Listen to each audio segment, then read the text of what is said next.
Dear viewers, I'm interesting with a report of talking teacher. So I don't know to money advertising that.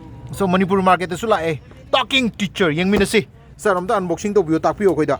Talking teacher hai se koi keno tawge masi angang sing gidamakta foundation gidamakta di yamna kana ba dumba masi dolphin pen kawi masi koi recharge to matamda almost koi pung taruk taret nipan adum sinaba yaba keno ni yam nungai ba masi gi point sing sidai dolphin pen hai sinaraga akoina masi ucharake masida 17 books hai tare angang gidamakta yamna kana ba dumba posak yaure masida ha hamada koi masi on tawro matungda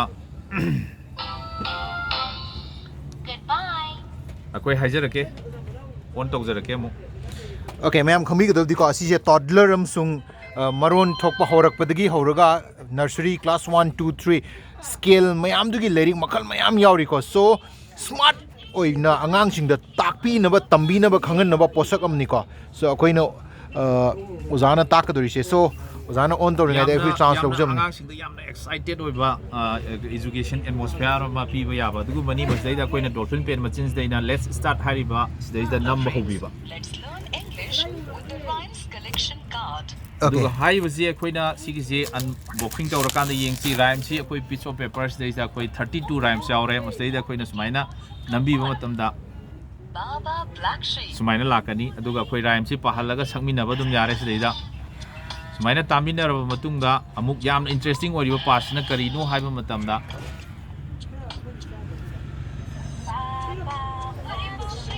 sumaina tamina raba matungda amuk soi koina recording tawsalaga anganga amuk sakmina ba yaba haiba sidai recording start hai sidai da ibungo se amuk sangan ba ya tare angang du da amuk sahalla kanda koina mu recording do amuk ma se kyam haire mangodai sidagi hen hairabra kai do khoi sidai do mu record thado ga tamina ba yaba hai okay wow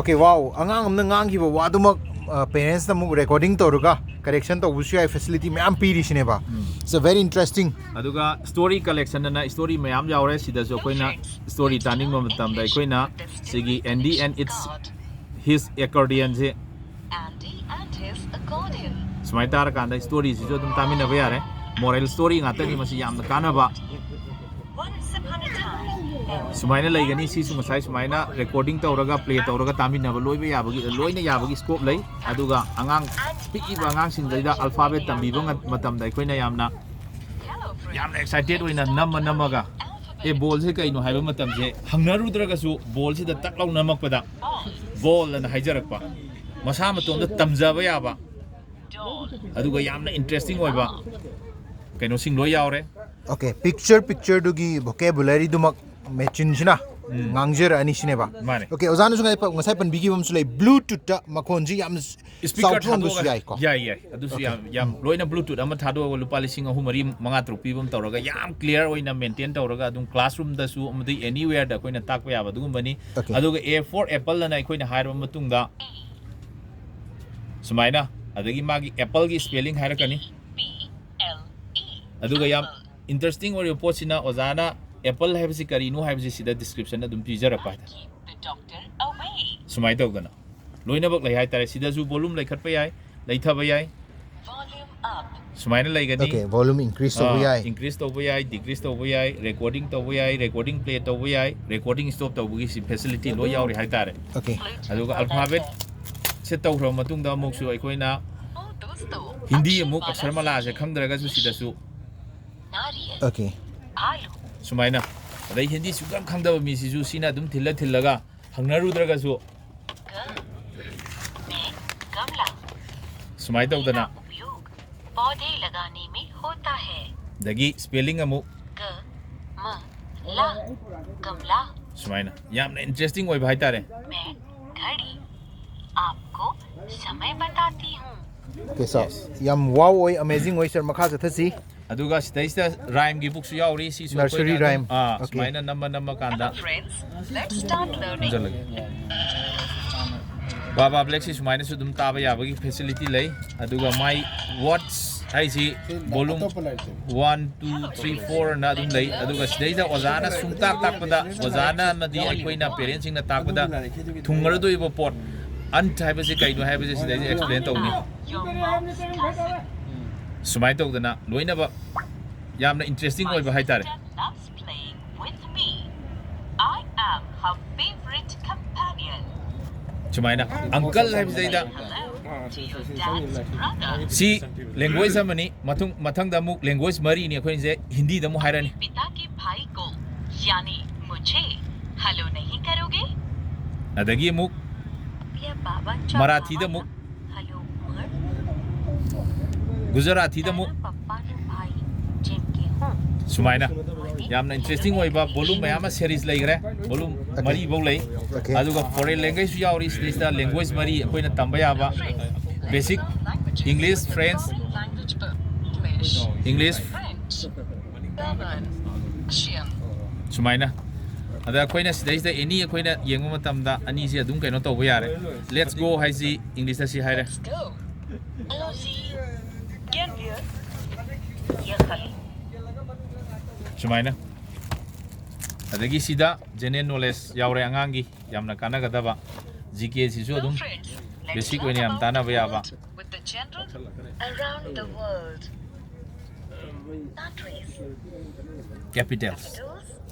Sumaina One. China. Sumaina yamna interesting oiba Beijing. Sumaina Yam nungai yam nungsi. Aduga Sa makha sa view makha sa view. Data vocabulary my first vocabulary habs data ko ni yamna Hello friends. interesting Let's oyo learn pot se kaino English haiba matamda with angang My singsi Vocabulary magi Volume 2. bot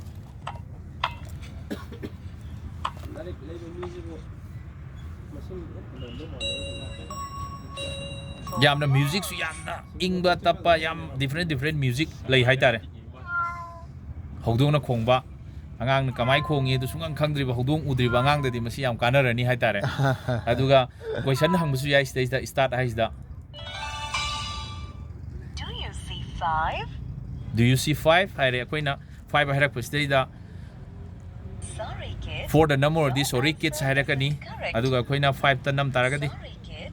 Your answer isn't correct. namje Great. You got the right answer. sumaina Okay. yamna interesting oi ba haitare aduga sidamu koina Hello, my friends. first vocabulary volume 1 da lai ri je koina animal sing na kamaina magi makhon sing je kamai khonge je huji mi mun hekta takpi ba yaba nati adubu sigi lyric sigi talking teacher gi mateng na elephant na kamaina khongi Elephant. haiba si sing je haijarake lion na Lion kamai gi khongi tiger na kamai khongi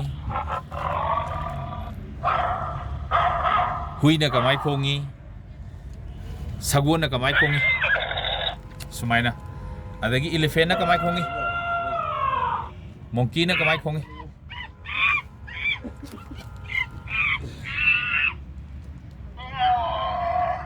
sumaina chimpanzee kamai khongi aduga huji khoina for example macau kamai khonge je khangde adubu sidagi khoi rai line khangma ngamani aduga question hangsi Which bird called the symbol of peace? akhoina sida number di Sorry kid.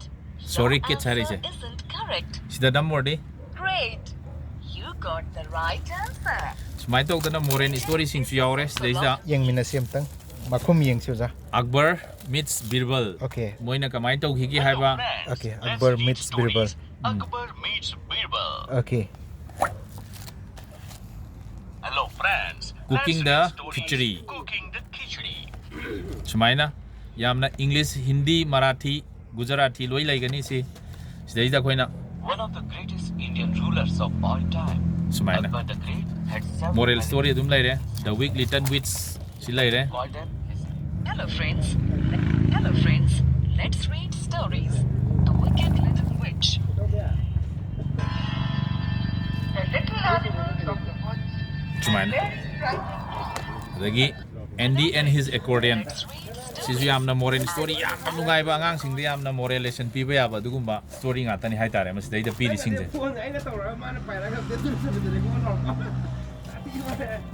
Hello friends. Let's read stories. And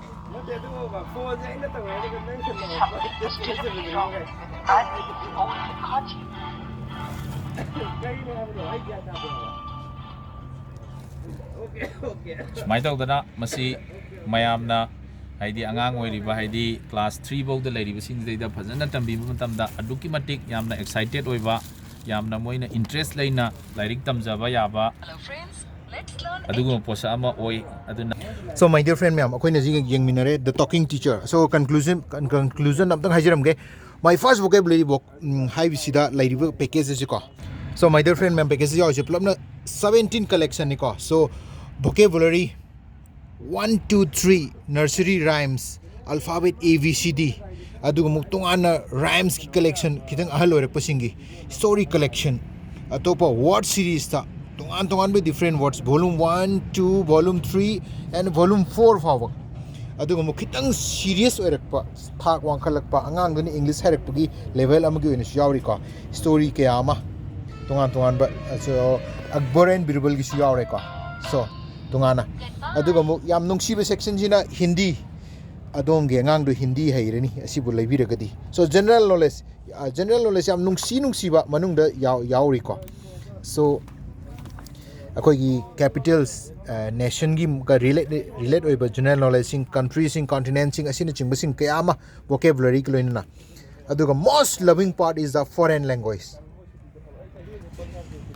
adom gi isha ado inaw ado natrogani issue ado ngang gi speaker siga loina na foreign language makhal mari English French Germany Russian hayen ba yare sindagi thokpa foreign language ni yamna important oishi adusu akoi angang sing so talking teacher ko so talking teacher ma'am MRP 6000 aduga makha da piri description asida inquiry to biro so idan home delivery legani discount legani so with this thank you all talking teacher si lebiu aduga isha issue amasung akoi horagli bangang singbu yam laina yamna hayen ba expert oiba ma sambiu makoi ki career build to you thank you all